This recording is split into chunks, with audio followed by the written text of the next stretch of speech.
So when I looked at the video happiness is, I kind of really took in just even the phrase happiness is.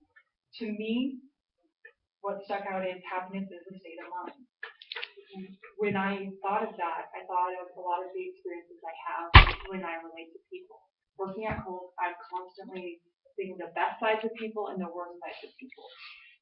You would be surprised what you see. Probably like a lot of you, I work, so I see people coming home from work, buying their stuff, and a lot of the time people come tired and frustrated already as they come in the door.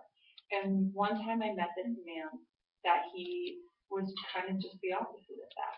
You could tell he had had a bad day, but instead of using that as a frustration and using that like because we didn't have a shirt that he had wanted and everything kind of we were doing the best we could to meet his demands, he used that to a positive and was very accommodating. He was kind of zen about everything. And that struck me as happiness is a state of mind. It's how we perceive our reality is our reality. So that made me think that a lot of what we see is more framed in psychology. That how we choose to perceive the world really defines our world. So for me, I decided to look at happiness is the state of mind as it's defined through psychology. I'm part of Chandler Gilbert's Psychology Club, even though that's not the major I'm choosing. I see that as a way, as it has a lot of impact on everything that we do. Everything that we do impacts psychology in one way or another. So so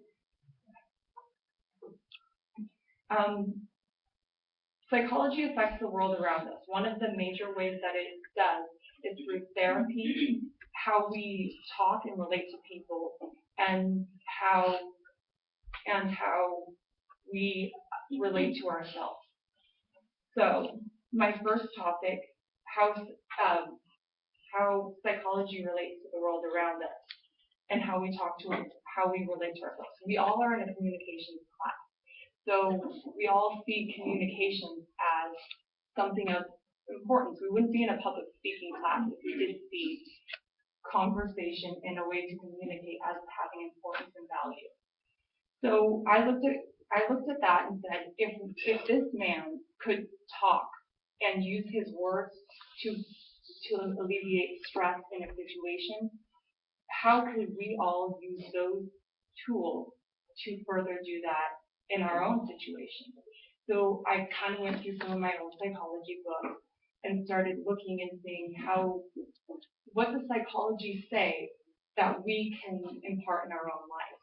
So one of the major ways that psychology says this is that instead of using I language or you language, we can use I language by putting the blame back on ourselves.